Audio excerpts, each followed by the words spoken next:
नमस्कार साथियों, आप लोगों का स्वागत है हमारे YouTube channel CGPSC and CG Vyapam पर। मैं दोस्तों आप लोगों के लिए 50 महत्वपूर्ण प्रश्न लेकर आए हूँ जो कि प्रयोगशाला परिचालक, प्रयोगशाला तकनीशियन और प्रयोगशाला सहायक में बहुत ही ज़्यादा महत्वपूर्ण होने वाला है, क्योंकि ऐसे प्रश्न दोस्तों CG व्यापम और CGPSC के द्वारा लगातार पूछे गए हैं। तो हमारे साथ लास्ट तक जब बने रहिएगा और वीडियो को अंत तक देखिएगा। तो जितने भी नए दोस्त पहली बार हमारी इस वीडियो को देख रहे होंगे दोस्तों, वो हमारे चैनल को सब्सक्राइब जरूर कर लेना, साथ में बेल आइकन को भी प्रेस कर लेना ताकि आप लोगों को नोटिफिकेशन के माध्यम से वीडियो है वो प्राप्त होता रहे। और हमारे टेलीग्राम चैनल से जुड़ने के लिए दोस्तों हमारे डिस्क्रिप्शन बॉक्स में लिंक दे दिए गए, तो वहां से आप जुड़कर इस वीडियो का PDF है वो प्राप्त कर सकते हैं। तो चलिए दोस्तों पहला प्रश्न की ओर बढ़ते हैं। पहला प्रश्न है दोस्तों, भोपाल त्रासदी कब घटी? तो भोपाल गैस कांड है दोस्तों वो कब हुआ था? 1984 में, 1977 में, 2007 में या फिर 1994 में? तो यहाँ पर इसका करेक्ट आंसर हो जाएगा दोस्तों, आपका ऑप्शन ए बिल्कुल सही हो जाएगा। 1984 में जो मध्य प्रदेश राज्य भोपाल, वहाँ पर 3 दिसंबर है ना, 3 दिसंबर 1984 को क्या होता है, गैस में उसमें रिसाव हुआ था, जो कि क्या था, बहुत ही जहरीले गैस था, मिथाइल आइसोसाइनेट है ना, उसका रिसाव हुआ था, जिससे क्या होता, वहां पर है 15,000 से भी ज्यादा लोगों का क्या हो गया था उसके 15,000 से भी अधिक लोग हैं उनके जाने हैं वो चले गए थे। साथ में जो कई अनेक तरीके से जो शारीरिक रूप से वहां पर अपंगता है वो वहां पर हो गया था, जिसका आज भी उसका दुष्प्रभाव देखने को मिलता है। चलिए दोस्तों अगला प्रश्न की ओर बढ़ते हैं। अगला प्रश्न है आपका, 1984 की भोपाल गैस दुर्घटना किस गैस के कारण हुई थी? Methyl isocyanate, methyl isocyanate, methyl isocyanide, methyl isocyanamate और इनमें से कोई नहीं? तो यहाँ पर दोस्तों इसका करेक्ट आंसर हो जाएगा, आपका ऑप्शन भी बिल्कुल सही हो जाएगा। मिथाइल आइसोसाइनेट है, उसके जो भोपाल में है उसमें 1984 में क्या हुआ था, दुर्घटना थी, उसमें मिथाइल आइसोसाइनेट है उसका रिसाव हुआ था।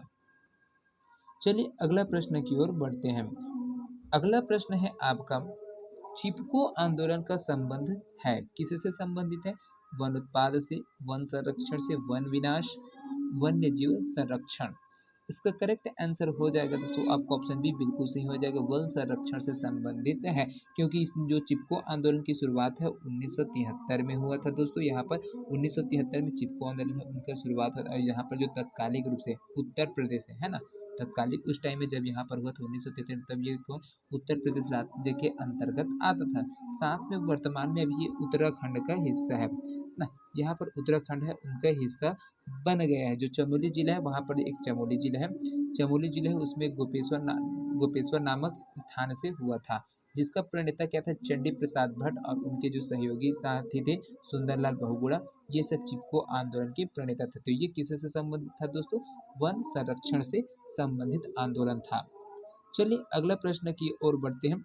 अगला प्रश्न है आपका, चेरनोबिल दुर्घटना संबंधित है नाभिकीय दुर्घटना से, भूकंप से, बाढ़ से, अम्लीय वर्षा से या फिर इनमें से कोई नहीं? तो यहाँ पर जो चेरनोबिल दुर्घटना है दोस्तों, वो आपका ऑप्शन ए है वो बिल्कुल सही हो जाएगा, नाभिकीय दुर्घटना से संबंधित है, क्योंकि यहाँ पर परमाणु दुर्घटना हुआ था, जो कि कब हुआ था, 26 अप्रैल 1986 है ना, ये तारीख है उसको ध्यान में रखिएगा। 26 अप्रैल 1986 को नाभिकीय दुर्घटना हुआ था, कहाँ पर? तो यूक्रेन पर है ना, ये यूक्रेन है वहाँ पर ये है वो इस घटना नाभिकीय दुर्घटना हुआ था, जो जिससे संबंधित है चेरनोबिल है ना, यहाँ पर परमाणु संयंत्र था यूक्रेन में, वहाँ पर है ये घटना है वो हुआ था। चलिए अगला प्रश्न की ओर बढ़ते हैं। अगला प्रश्न है आपका, पारिस्थितिकी स्थायी मितव्यता है यह किस आंदोलन का नारा है? एपिको आंदोलन का, नर्मदा बचाओ आंदोलन का, चिपको आंदोलन का या फिर उपयुक्त में से कोई नहीं? तो यहाँ पर यहाँ पर जो पारिस्थितिकी स्थायी मितव्यता है दोस्तों, वो कौन से आंदोलन से संबंधित है? तो ये जो पारिस्थितिकी स्थायी मितव्यता है दोस्तों, यह चिपको आंदोलन से आपका संबंधित है। यह बात जो नारा है वो चिपको आंदोलन में दिया गया था। चलिए अगला प्रश्न की ओर बढ़ते हैं। अगला प्रश्न है आपका, चिपको आंदोलन मूल रूप से किसके विरुद्ध था? जल प्रदूषण के विरुद्ध, ध्वनि प्रदूषण के विरुद्ध, वन कटाई के विरुद्ध, या फिर सांस्कृतिक प्रदूषण के विरुद्ध। तो उत्तराखंड में है दोस्तों जो चिपको आंदोलन हुआ था वो किसके वजह से होता है, किस चीज को रोकने के लिए होता है, तो यहाँ पर आपका वन कटाई के लिए जो चिपको आंदोलन है वो हुआ था। यहाँ पर चंडी प्रसाद भट्ट जी है और जो सुंदरलाल बहुगुणा जी है ना, सुंदरलाल बहुगुणा, ये इनके प्रणेता थे चिपको आंदोलन के। चलिए अगला प्रश्न की ओर बढ़ते हैं। यहाँ पर अगला प्रश्न है आपका, निम्नलिखित युग्मों में से कौन सा एक सुमेलित नहीं है। एपिको आंदोलन, पी हेगड़े चिपको आंदोलन, एस एल बहुगुणा नर्मदा बचाओ आंदोलन, मेधा पाटेकर और शांत घाटी आंदोलन, बाबा आमटे। तो यहाँ पर दोस्तों जो सुमेलित नहीं है उसमें आपका ऑप्शन डी है वो बिल्कुल सही हो जाएगा। शांति घाटी आंदोलन है वो बाबा आमटे के द्वारा नहीं दिया गया था। बाबा आमटे जो मुरलीधर देवदास आमटे के रूप से जाने थे, ये वन्य जीव संरक्षण तथा नर्मदा बचाओ आंदोलन से, ये दोनों से जुड़े थे, ये दोनों से है ना आपका वन्य जीव आप है ना, वन्य जीव संरक्षण और नर्मदा बचाओ आंदोलन के प्रणेता थे ये यहाँ पर बाबा आमटे जी, ना कि शांति घाटी आंदोलन के। शांति घाटी आंदोलन के संदर्भ में डॉक्टर जो सलीम अली है ना, डॉक्टर सलीम अली, उनके द्वारा किया गया था, उनका नाम चर्चित है क्योंकि शांति घाटी यहाँ पे पर जो चिड़ियों के लिए है ना वो चीज था। चलिए अगला प्रश्न की ओर बढ़ते हैं। अगला प्रश्न है आपका, मेधा पाटकर का नाम किस आंदोलन के साथ जुड़ा हुआ है। चिपको आंदोलन, नर्मदा बचाओ आंदोलन, नक्सलवादी आंदोलन या फिर जनसंख्या आंदोलन। तो इसका करेक्ट आंसर हो जाएगा दोस्तों आपका ऑप्शन बी है, बिल्कुल सही हो जाएगा। नर्मदा बचाओ आंदोलन से संबंधित व्यक्तित्व है मेधा पाटेकर जी, है ना। चलिए अगला प्रश्न की ओर बढ़ते हैं। अगला प्रश्न है आपका, बाबा आमटे किसके नेता थे। टिहरी बांध आंदोलन के, चिपको आंदोलन के, नर्मदा बचाओ आंदोलन के, या फिर अपिको आंदोलन के। तो यहाँ पर इसका करेक्ट आंसर हो जाएगा दोस्तों आपका ऑप्शन सी है, बिल्कुल सही हो जाएगा। नर्मदा बचाओ आंदोलन के जो प्रणेता है वो बाबा आमटे साहब जी है। चलिए अगला प्रश्न की ओर बढ़ते हैं। अगला प्रश्न है आपका 10वां नंबर का यहाँ पर। तो 10वां नंबर का प्रश्न बोलता है, भारतवर्ष का ग्रीन एवेंजर किसे कहा जाता है। बाबा आमटे, के सी मेहता, बी पी लाल, एम सी मेहता, या फिर इनमें से कोई नहीं। तो यहाँ पर इसका करेक्ट आंसर हो जाएगा दोस्तों आपका ऑप्शन डी, बिल्कुल सही हो जाएगा। एम सी मेहता जी है, उनको महेश चंद्र मेहता जी है ना, जिसका पूरा नाम क्या है, महेश चंद्र मेहता, ये पेशे से वकील थे और जो पर्यावरण के हित में क्या थे, रुचि रखने वाले व्यक्तित्व थे।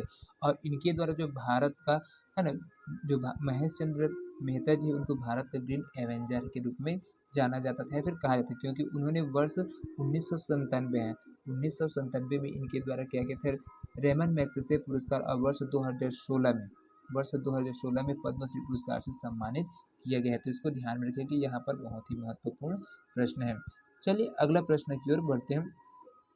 अगला प्रश्न है आपका, कौन व्यक्ति पर्यावरण सुधार कार्यों से संबंधित नहीं है। चंडी प्रसाद भट्ट, सुंदरलाल बहुगुणा, मेधा पाटेकर, विष्णु नार्लिकर, या फिर इनमें से कोई नहीं। तो यहाँ पर इसका करेक्ट आंसर हो जाएगा दोस्तों आपका ऑप्शन डी है, बिल्कुल सही हो जाएगा। विष्णु नार्लिकर जी है वो है इससे पर्यावरण सुधार से संबंधित नहीं, क्योंकि जो जयंत विष्णु नार्लिकर जी है वो भौतिक विज्ञान से संबंधित है। ये किससे संबंधित है, भौतिक विज्ञान से संबंधित है। और पर्यावरण सुधार में यहाँ पर पंडित चंडी प्रसाद भट्ट, सुंदरलाल बहुगुणा और मेधा पाटकर जी है ये संबंधित, लेकिन विष्णु नार्लिकर जी नहीं है। चलिए अगला प्रश्न की ओर बढ़ते हैं। अगला प्रश्न है आपका, चेरनोबिल विनाश यूक्रेन में किस वर्ष हुआ था। 1986 में, 1985, 1982, 1978, या फिर 1956 में। तो यहाँ पर दोस्तों जो परमाणु संयंत्र है उसमें दुर्घटना होता है, परमाणु दुर्घटना होता है, वो 1986 में हुआ था, चेरनोबिल है वहाँ पर। चलिए अगला प्रश्न की ओर बढ़ते हैं। अगला प्रश्न है आपका, डॉक्टर सलीम अली किस क्षेत्र के ख्याति लब्ध व्यक्तित्व थे। यहाँ पर डॉक्टर सलीम अली को किसके वजह से जाना जाता है दोस्तों, हाथी विशेषज्ञ के रूप में, बाघ विशेषज्ञ के रूप में, या फिर पक्षी विशेषज्ञ के रूप में, या फिर वन्य प्राणी विशेषज्ञ के रूप में। तो यहाँ पर आपको ऑप्शन सी है दोस्तों, वो बिल्कुल सही हो जाएगा। पक्षी विशेषज्ञ के रूप में डॉक्टर सलीम अली को जाना जाता था, क्योंकि जो सलीम अली जी है भारतीय पक्षी विज्ञान और प्रकृति वर्णवादी थे। इनके द्वारा भारत के बर्ड मैन के रूप में जाना जाता है, इनको भारत का बर्ड मैन के रूप में जाना जाता है। इनका जन्म कब हुआ था, 12 नवंबर 1896 में हुआ था, है ना, 1896 है उसमें हुआ था इनका जो जन्म है वो, इनका हुआ जन्म है वो 1896 में हुआ था, 12 नवंबर 1896 में। चलिए दोस्तों अगला प्रश्न की ओर बढ़ते हैं। अगला प्रश्न है आपका, इनमें से किसे पर्यावरणविद को जल पुरुष के नाम से जाना जाता है? सुंदरलाल बहुगुणा, राजेंद्र सिंह, बी वेंकटेश्वरल्लू या फिर सलीम अली। तो यहाँ पर जल पुरुष के नाम में किसे जाना जाता है दोस्तों? तो आपका ऑप्शन बी है बिल्कुल सही जगह, राजेंद्र सिंह को जाना जाता है, क्योंकि जल पुरुष के नाम से प्रसिद्ध व्यक्तित्व राजेंद्र सिंह थे। साथ में इनका जो जन्म है वो 1959 में उत्तर प्रदेश में हुआ था। राजेंद्र सिंह भारत के प्रसिद्ध पर्यावरण कार्यकर्ता के रूप में व्यक्ति थे, है ना। और यहाँ पर ये जो जल संरक्षण के क्षेत्र में कार्य करने वाले प्रसिद्ध व्यक्तित्व थे, जिसकी वजह से इसको जल पुरुष के नाम से जाना जाता है। चलिए दोस्तों अगला प्रश्न की ओर बढ़ते हैं। अगला प्रश्न है यहाँ पर, भारतीय संसद ने पर्यावरण सुरक्षा अधिनियम किस वर्ष में पास किया था? 1974 में, 1986 में, 1996 में या फिर 1976 में? इसका करेक्ट आंसर हो जाएगा दोस्तों आपका ऑप्शन बी है बिल्कुल सही हो जाएगा। 1986 में भारतीय संसद के द्वारा पर्यावरण सुरक्षा अधिनियम है उसको पास किया गया था। इसमें कुल जो 4 अध्याय और 26 धाराएं थी दोस्तों। इसमें जो 4 अध्याय है ना, 4 अध्याय और आपका जो 26 धाराएं है वो इसमें जो पर्यावरण सुरक्षा अधिनियम है उसमें निहित है। चलिए अगला प्रश्न की ओर बढ़ते हैं। अगला प्रश्न है आपका यहाँ पर, वन्य जीव संरक्षण अधिनियम 1972 का मुख्य उद्देश्य क्या था? आवश्यक पारिस्थितिक प्रक्रियाओं एवं जीवन को बनाए रखने वाले ये तंत्रों को बनाए रखना, जैव विविधता का संरक्षण, प्रजातियों के सतत उपयोग एवं वन्य जीव की सुरक्षा एवं संरक्षण को सुनिश्चित करने, या फिर उपयुक्त सभी। तो यहाँ पर इनका मुख्य उद्देश्य था दोस्तों वन्य जीव संरक्षण अधिनियम 1972, उसमें आपका ऑप्शन डी है वो बिल्कुल सही हो जाएगा, उपयुक्त सभी। यहाँ पर जो तीनों स्टेटमेंट दिया है वो बिल्कुल सही है। चलिए अगला प्रश्न की ओर बढ़ते हैं। अगला प्रश्न है आपका यहाँ पर, निम्नलिखित को सुमेलित कीजिए। पर्यावरण सुरक्षा अधिनियम 1972, वन्य जीव अधिनियम 1980, वन संरक्षण अधिनियम 1986 और मोटर वाहन एक्ट 1988। यहाँ पर इसका जो करेक्ट आंसर है दोस्तों वो आ जाएगा आपका, पर्यावरण सुरक्षा अधिनियम है वो आपका आ जाएगा 1986 में। वन्य जीव संरक्षण अधिनियम है, वन्य जीव संरक्षण अधिनियम है ये 1972 में आया था। वन संरक्षण अधिनियम है वो आया था 1980 में, और मोटर वाहन एक्ट है वो 1988 में आया था। आपका ऑप्शन सी है वो बिल्कुल सही है। चलिए अगला प्रश्न की ओर बढ़ते हैं।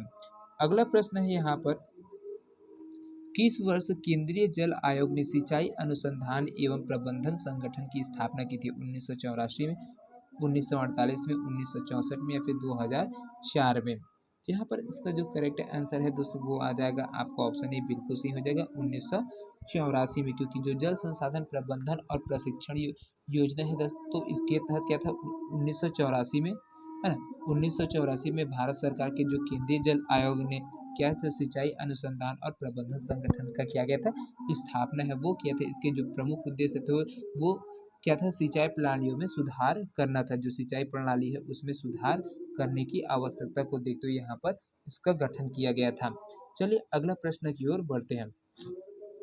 अगला प्रश्न है आपका, पर्यावरण संरक्षण अधिनियम 1986 लागू हुआ था, किस तारीख को लागू हुआ था दोस्तों? तो यहाँ पर जो आपका ऑप्शन बी है वो बिल्कुल सही हो जाएगा, 19/11/1986 को यहाँ पर है ये लागू हुआ था। 19 नवंबर 1986 को लागू हुआ था। चलिए अगला प्रश्न की ओर बढ़ते हैं। अगला प्रश्न है आपका यहाँ पर, भारतीय संसद द्वारा जैव विविधता अधिनियम पारित किया गया है? मई 2000 में, दिसंबर 2002 में, जनवरी 2004 में या फिर अक्टूबर 2008 में? तो यहाँ पर जैव विविधता अधिनियम है दोस्तों उसको दिसंबर 2002 में इसको लाया गया था, इसको पारित किया गया था, क्योंकि जो जैव विविधता की रक्षा करने के लिए और उसके विभिन्न जो अंश है उसको टिकाऊ उपयोग हेतु यहाँ पर 2002 में इस अधिनियम को लाया गया था, जिसमें जो 12 अध्याय है और इसमें 65 धाराएं इसमें निहित है। इसको संयुक्त राष्ट्र संघ के द्वारा वर्ष 2010 में जैव विविधता वर्ष घोषित किया गया भी था, तो इसको ध्यान रखिएगा, बहुत ही महत्वपूर्ण प्रश्न है। चलिए दोस्तों अगला प्रश्न की ओर बढ़ते हैं। अगला प्रश्न है आपका, वन अधिनियम 1878 के अनुसार कौन सा वन सबसे अच्छा कहलाता है? आरक्षित वन, संरक्षित वन, ग्रामीण वन या फिर उपयुक्त सभी? तो यहाँ पर सबसे अच्छा वन कौन कहलाता है दोस्तों? तो आपका ऑप्शन ए है बिल्कुल हो जाएगा, आरक्षित वन। यहाँ पर क्योंकि जो 1878 उसमें भारतीय वन अधिनियम है उसको लाया गया था। इस अधिनियम के माध्यम से क्या गया था, ब्रिटिश शासन से सभी बंजर भूमि की संप्रभुता क्या करते गए थे, समाप्त कर दिया गया था, जिसमें जो परिभाषा में वन को शामिल कर दिया गया था। चलिए अगला प्रश्न की ओर बढ़ते हैं। यहाँ पर अगला प्रश्न है आपका, वन अधिनियम जो कि पर्यावरणीय स्थायित्व तथा पर्यावरणीय संतुलन को बनाए रखने के लिए सुनिश्चित करता है, वो क्या करते हैं, वन अधिनियम 1976, वन अधिनियम 1978, वन अधिनियम 1986, फिर नेशनल फॉरेस्ट पॉलिसी 1988। तो यहाँ पर इसका करेक्ट आंसर है दोस्तों आपका ऑप्शन डी है, बिल्कुल सही जगह, नेशनल फॉरेस्ट पॉलिसी 1988 है। इसके तहत यहाँ पर क्या किया गया था, पर्यावरण को स्थायी और संतुलन बनाए रखने में मदद किया गया था, क्योंकि यहाँ पर जो 33% भाग है दोस्तों, यहाँ पर जो हमारा जो भारत है ना, भारत देश है, वहाँ पर 21% अभी क्या है वर्तमान में वन आच्छादित क्षेत्र है, जबकि एक संतुलित करने के लिए 33% भूभाग पर वनों का जो जंगल है वो रहना जरूरी है। लेकिन वर्तमान में जो भारत है उसमें 21% आबादी में ही क्या है, आपका जो वन है वो वन और वन्य जीव है। चलिए अगला प्रश्न की ओर बढ़ते हैं। अगला प्रश्न की है दोस्तों आपका, भारत में पर्यावरण संरक्षण अधिनियम पारित हुआ था कब, 1981 में, 1986 में, 1995 में या फिर 2000 में। तो यहाँ पर जो पर्यावरण संरक्षण अधिनियम है दोस्तों 1986 में पारित हुआ था। चलिए अगला प्रश्न की ओर बढ़ते हैं। अगला प्रश्न है आपके यहाँ पर, भारत में हाथी परियोजना की शुरुआत कब की गई थी, 1968 में, 1970 में, 1972 में, 1992 में। तो यहाँ पर इसका करेक्ट आंसर है दोस्तों आपका ऑप्शन डी है, बिल्कुल सही हो जाएगा। 1992 में जो हाथी है, हाथी परियोजना है उसको शुरुआत किए गए थे, क्योंकि जो हाथियों की संख्या में क्या था, भारी गिरावट आ जाने के कारण से जो केंद्र सरकार है वो क्या कर रहा था, 1992 में झारखंड के सिंहभूम जिला से, है ना, यहाँ पर सिंहभूम जिला है, सिंहभूम जिला है, यहाँ पर जो प्रोजेक्ट एलिफेंट की क्या है शुरुआत है वो किया गया था, जो कि देश में प्रथम हाथी पुनर्वास केंद्र केरल को रखा गया है और कोतुर में स्थापित किया गया है। तो इन दोनों चीज को ध्यान में रखिएगा, बहुत ही महत्वपूर्ण प्रश्न है। चलिए अगला प्रश्न की ओर बढ़ते हैं। अगला प्रश्न है, भारत में प्रोजेक्ट टाइगर प्रारंभ किया गया था 1970 में, 1973 में, 1981 में, 1984 में। इसका करेक्ट आंसर हो जाएगा दोस्तों आपका ऑप्शन बी है, बिल्कुल सही हो जाएगा। 1973 में जो प्रोजेक्ट टाइगर है उसको प्रारंभ किया गया था। यहाँ पर 7 अप्रैल 1973 में जो बाघ परियोजना का शुभारंभ किया गया, साथ में जो पहला टाइगर रिजर्व है उसको जिम कॉर्बेट जो राष्ट्रीय उद्यान है उत्तराखंड में स्थित है उसको घोषित किया गया था। वर्तमान में अभी जो दोस्तों यहाँ पर जो 50 टाइगर रिजर्व अब राष्ट्रीय उद्यान है। चलिए अगला प्रश्न की ओर बढ़ते हैं। अगला प्रश्न है आपका, भारत में प्रथम प्रोजेक्ट टाइगर लागू किया गया था, जिम कॉर्बेट राष्ट्रीय उद्यान में, कांगेर घाटी राष्ट्रीय उद्यान, पन्ना राष्ट्रीय उद्यान या फिर इंद्रावती राष्ट्रीय उद्यान। यहाँ पर इसका करेक्ट आंसर हो जाएगा दोस्तों आपका ऑप्शन ए है, उसको जिम कॉर्बेट राष्ट्रीय उद्यान है, इसको प्रथम प्रोजेक्ट टाइगर के रूप में घोषित किया गया था, जो कि उत्तराखंड राज्य में है, और है ना, यहाँ पर कब किया गया था, तो 7 अप्रैल 1973 में यहाँ पर इसको प्रोजेक्ट टाइगर के रूप में घोषित किया गया था। वर्तमान में यहाँ पर 50 जो टाइगर रिजर्व है वो अवस्थित है भारत में। चलिए अगला प्रश्न की ओर बढ़ते हैं। अगला प्रश्न है यहाँ पर, संसद द्वारा भारतीय जैव विविधता एक्ट किस वर्ष पास हुआ, 1998, 1992, 2000, 2002 या फिर 2004। तो यहाँ पर इसका करेक्ट आंसर हो जाएगा दोस्तों आपका ऑप्शन डी है, बिल्कुल सही हो जाएगा। 2002 में भारतीय जैव विविधता एक्ट है उसको पास किया गया था, क्योंकि यहाँ पर दोस्तों जो इसमें कुल कितना अध्याय है, 12 अध्याय थे, है ना, ये इस अधिनियम के तहत इसमें 12 अध्याय दिए गए हैं और इसमें 65 धाराएं है उसको दिया गया है। चलिए अगला प्रश्न की ओर बढ़ते हैं। अगला प्रश्न है आपका, भारत में वन संरक्षण अधिनियम कब पारित किया गया, 1978 में, 1979 में, 1980 में या फिर 1981 में। इसका करेक्ट आंसर हो जाएगा दोस्तों आपका ऑप्शन सी है, बिल्कुल सही हो जाएगा। 1980 में भारत सरकार ने वनों के संरक्षण और वनों के विकास के लिए क्या गया था, वन संरक्षण अधिनियम है उसको लाया था। इस अधिनियम का जो प्रमुख उद्देश्य था दोस्तों, वो वनों का विकास और वन भूमि को गैर वानिकी कार्यों में उपयोग से रोकना था, है ना, जो अनुपयोग किया जाता था यहाँ पर जैसे काट देते हैं और उसका विकास करते तो उसको अनुपयोग उनको सबको बंद कराकर यहाँ पर इसके वन को संरक्षित रखने के लिए 1980 में इस प्रावधान को है वो लाया गया था। चलिए अगले प्रश्न की ओर बढ़ते हैं। अगला प्रश्न है आपका, water prevention and control of pollution cess act लागू किया गया था? कब किया गया था? 1973 में, 1975 में, 1974 में या फिर 1979 में? इसका करेक्ट आंसर हो जाएगा दोस्तों आपका ऑप्शन सी है, बिल्कुल सही हो जाएगा। 1974 में prevention and control of pollution है, तो इस एक्ट को लाया गया था। चलिए अगला प्रश्न की ओर बढ़ते हैं। अगला प्रश्न है यहाँ पर, वर्ष 2009 में भारत में स्वच्छ गंगा के लिए निम्नलिखित स्थापित किया गया था? राष्ट्रीय गंगा कमीशन, स्वच्छ गंगा प्राधिकरण, राष्ट्रीय गंगा नदी तलहटी प्राधिकरण, स्वच्छ निर्मल गंगा नदी का राष्ट्रीय मिशन या फिर गंगा सेवा मिशन? तो इसका करेक्ट आंसर हो जाएगा दोस्तों आपका ऑप्शन सी है, बिल्कुल सही जगह। राष्ट्रीय गंगा नदी तलहटी प्राधिकरण है वो 2009 में भारत में स्वच्छ गंगा के लिए स्थापित किया गया था। चलिए अगला प्रश्न की ओर बढ़ते हैं। अगला प्रश्न है आपका, हाइड्रोजन की खोज की गई थी हेनरी कैवेंडिश द्वारा, कॉल विलियम द्वारा, जोसेफ प्रेस्टले द्वारा, पियरे जेन्सन द्वारा, फिर नॉर्मन लॉकयार्ड द्वारा? तो इसका करेक्ट आंसर हो जाएगा दोस्तों आपका ऑप्शन ए है, बिल्कुल सही हो जाएगा। हेनरी कैवेंडिश के द्वारा जो हाइड्रोजन है उसका खोज है वो किया गया था। चलिए अगला प्रश्न की ओर बढ़ते हैं। अगला प्रश्न है, इलेक्ट्रॉन का आविष्कार किसने किया? रदरफोर्ड के द्वारा, नील्स बोर द्वारा, जे थॉमसन या फिर इनमें से कोई नहीं? तो यहाँ पर इलेक्ट्रॉन का जो आविष्कार है दोस्तों जे थॉमसन के द्वारा है आविष्कार किया गया था। चलिए अगला प्रश्न है आपका, अगला प्रश्न है, परमाणु नाभिक के अवयव है? तो आपका ऑप्शन सी बिल्कुल सही हो जाएगा दोस्तों। प्रोटॉन और न्यूट्रॉन है वो परमाणुवीय नाभिक है, उनका है मुख्य अवयव होता है। चलिए अगला प्रश्न की ओर बढ़ते हैं।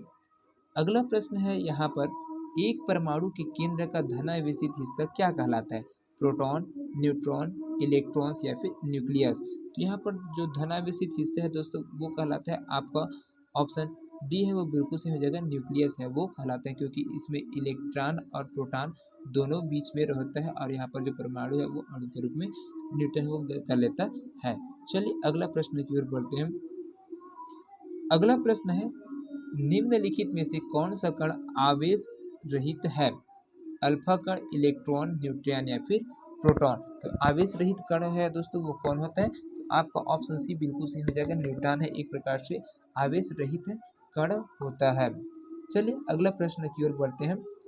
अगला प्रश्न है आपका, परमाणु में कक्षों को भरने का क्रम नियंत्रित होता है? आप बहु सिद्धांत द्वारा, हाइगेनबर्ग के अनिश्चितता के सिद्धांत द्वारा, हुंड के नियम द्वारा या फिर पाउली के अपवर्जन सिद्धांत के द्वारा? तो यहाँ पर जो कक्षकों का भरने का क्रम है वो किसके द्वारा नियंत्रित होता है दोस्तों? तो आपका ऑप्शन है बिल्कुल सही हो जाएगा, आप बहु सिद्धांत के द्वारा। चलिए अगला प्रश्न की ओर बढ़ते हैं। अगला प्रश्न है आपका, निम्नलिखित में से कौन सा अणु का भाग नहीं है?